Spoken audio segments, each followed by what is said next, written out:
प्लास्टिकचा पूर्ण वापर सुरू झाला.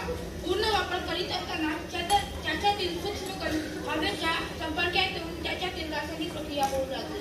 रासायनिक प्रक्रिया झालेल्या कण आपल्या श्वसनामार्फत आपल्या फुफ्फुसापर्यंत पोहोचतात आणि आपल्या आरोग्यावर अनिष्ट परिणाम होतो. तुमचं मत बरोबर आहे सर, पण वापरा आणि फेका या बोकाळलेल्या स्वार्थी विचारांमुळे मानवाने वसुंधरेपुढे मोठे गहन प्रश्न निर्माण केले आहेत.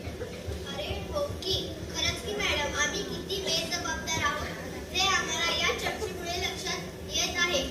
कोणत्याही कार्यक्रमाला प्लास्टिकचे चमचे, ग्लास, पाण्याच्या बॉटल गिव्ह अँड थ्रो करून आपण पर्यावरणाचा घात करीत आहोत हे आम्हाला समजू लागले आहे. डिंकल मॅडम, आपली नवीन पिढी काळाच्या ओघात तर हरवून तर चालली नाही ना. आपण दररोज बातम्या वाचतो, त्यात गाई, म्हशी, बैल यांच्या पोटात कितीतरी प्लास्टिक सापडते. हे प्लास्टिक येते कुठून? आपणच टाकतो इतरत्र. माणसं संवेदना हरवून बसली आहेत का? किती सुंदर बोलताय मुलांना, तुमच्या शब्दांमधून वेदना जाणू लागल्या आहेत.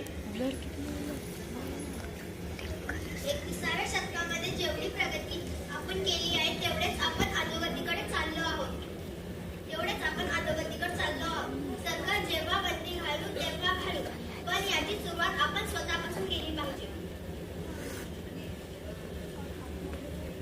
सर, मी आज घरी गेल्यावर सर्वांना सांगेन की प्लास्टिकवर बंदी घाला व दुधाच्या पिशव्या वाळवून भंगारवाल्याकडे देईन. हो, मी पण एक काम करणार आहे. किराणा माल व भाजी आणण्यासाठी कापडी पिशवीचा वापर करा असे घरातील परिसरातील सर्व लोकांना सांगितले. या भस्मासुराला नष्ट करण्यासाठी आम्हाला जे काही करायला लागेल ते आम्ही करू. ही एकट्या आजची प्रतिज्ञा नसून ही सर्व भारतवासियांची प्रतिज्ञा आहे. कलाकार आमच्या सोबत म्हणा, आम्ही प्लास्टिक वापरणार